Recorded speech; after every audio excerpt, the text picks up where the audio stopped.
So I've been asked to talk to you a little bit about the structure at the center because it is so unique. You see, the center comes about as an idea that God had placed on my mind to be a missional church, a truly missional church in the community in which He plants us. The center is located in Itasca.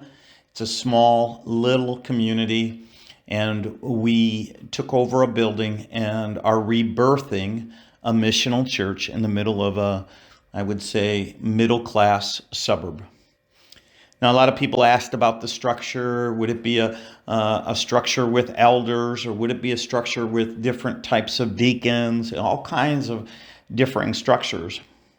But as somebody who is a missional person, a mindset, it really is and expresses everything I am as I follow Jesus Christ, I thought, well, what we really are going to be and what we talked about being as far as a cohort of individuals looking to follow Jesus was that we would be first and foremost a missional expression that puts Jesus at the top.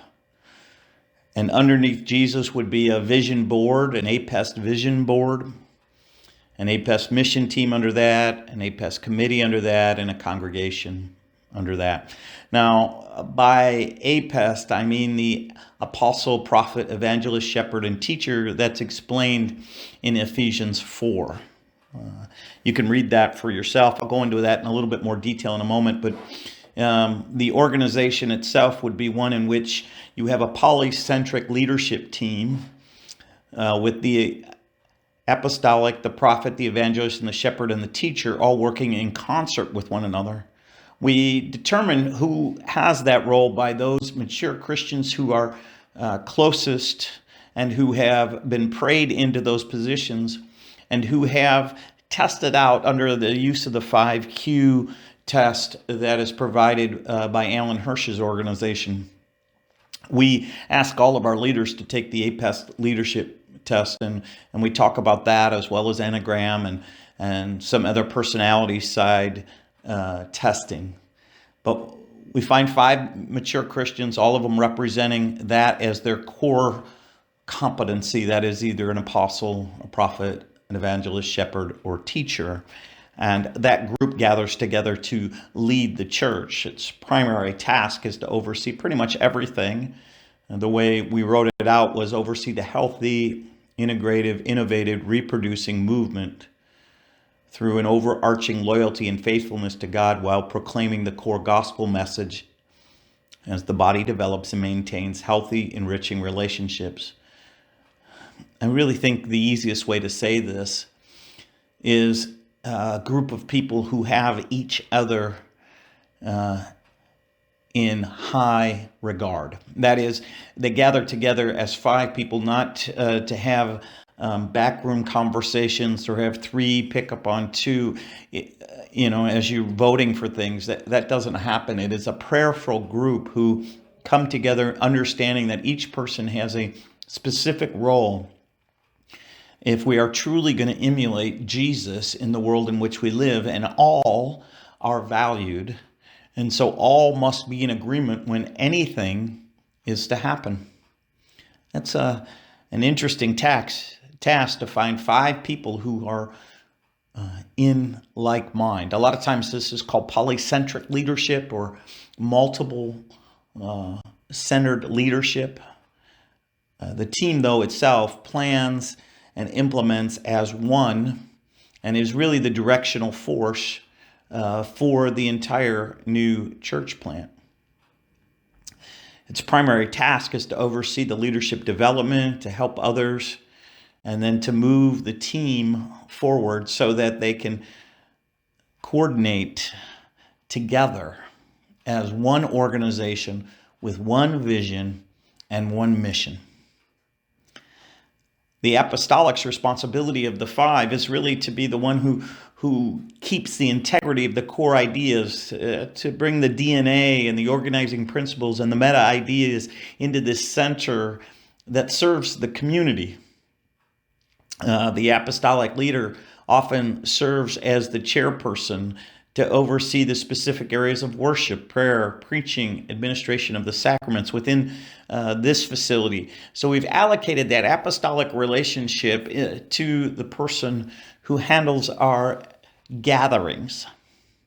Apostolics usually are folks that are more centered on looking to be creative and to follow God, but to keep the core idea of what are you really about. It's a lonely job in the missional world. It's lonely to be missional in our world.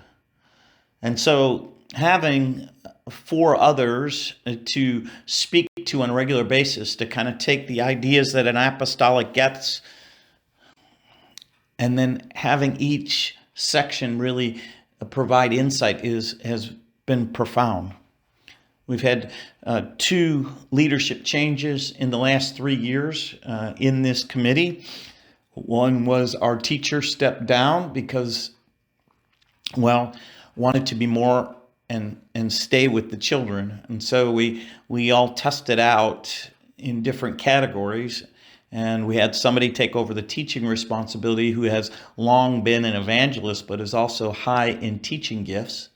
And then we had a pure evangelist join our committee.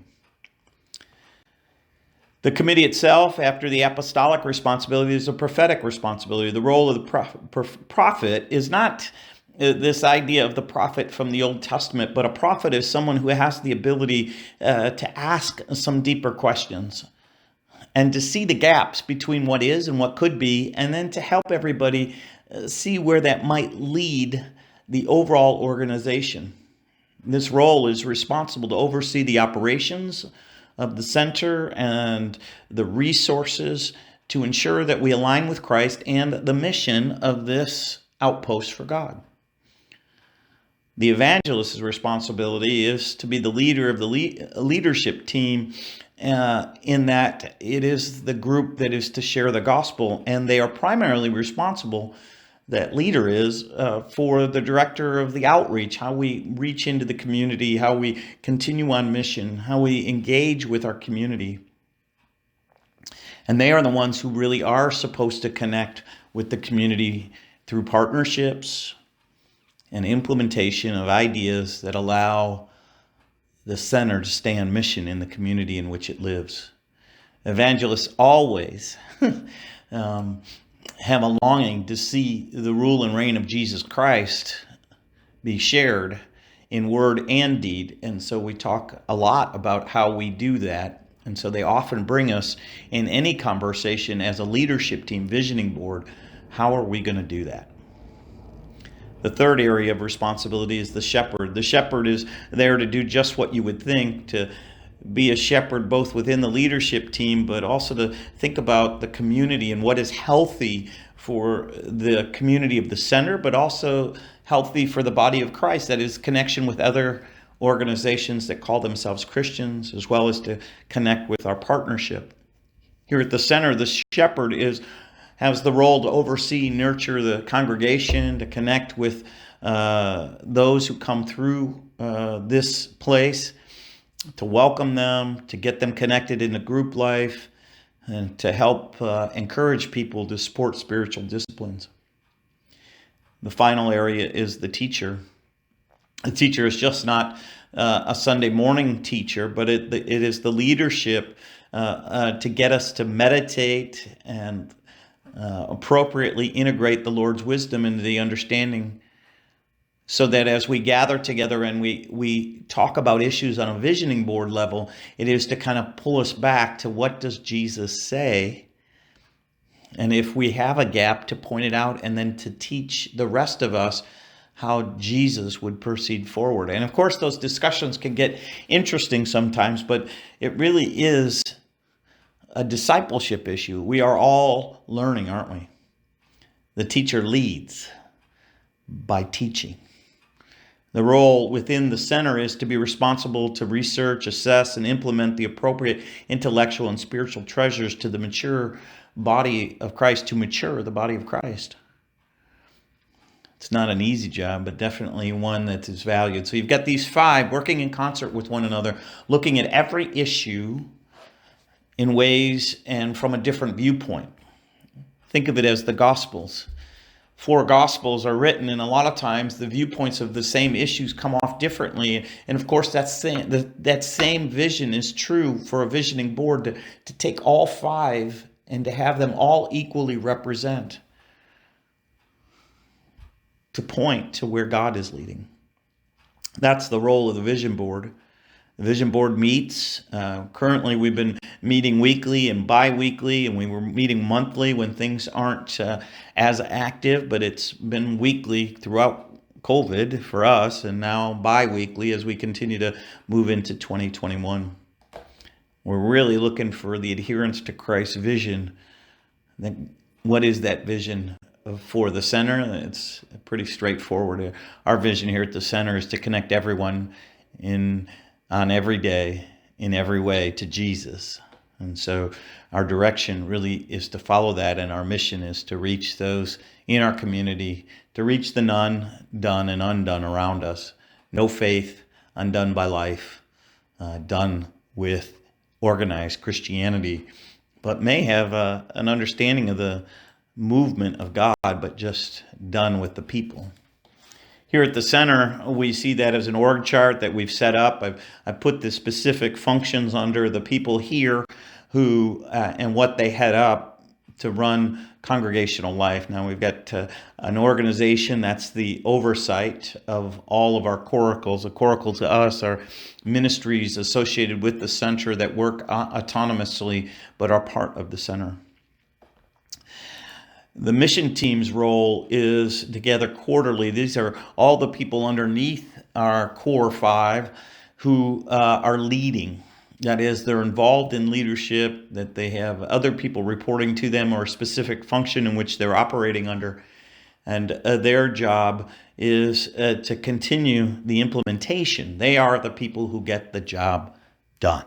The leadership leads, and these are our implementers. And underneath them are their committees and teams, and they meet as well. We encourage monthly so that they can continue to ask the questions, where are the gaps? Where can we move forward? We're always asking, how can we help shepherd folks through? That's the APEST structure here at the center. And just to kind of give you a quick org chart, a little bit more detailed, we've centered that around who's doing what within our current day-to-day operations, I guess you would say. The apostolic leader, myself, Bob Butler, leading over prayer team and AV and Sunday morning teams. We're modifying this a little bit lately just to get more creative and more directive. The prophetic team is over trustee team and operations and support. And then, of course, you put the evangelist. Now, there's an interesting point here, is that we move finance under evangelism.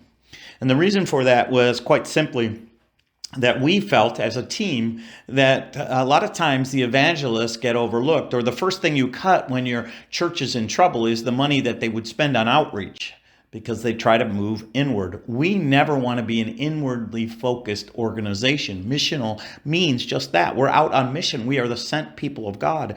And so who should literally direct our activities and ensure that we move forward? Well, the evangelist helps us do that. And if the money is focused underneath the evangelist, they are very conscious of the idea that money is to be used to facilitate ministry, not to ensure our comfortableness. So we put finance under evangelism, and that is the reason why. Shepherding team, you can see that's the pastor parish relations team leader. That's the person who modifies or is the connection between the congregation and the leadership team, most often connected to okay, how do we all feel about the pastor or pastoral leadership? And how should we be working together if we haven't been? Also, the shepherd is over the congregational care, as well as welcoming and hospitality. We want our shepherd to truly shepherd and her team to shepherd others. And then, of course, there is the teaching team over the standard teaching opportunities.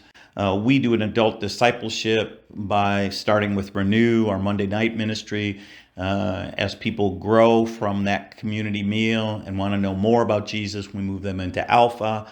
And from Alpha, we move them into Forge. And from Forge, we now move them into a leadership idea called 2x2.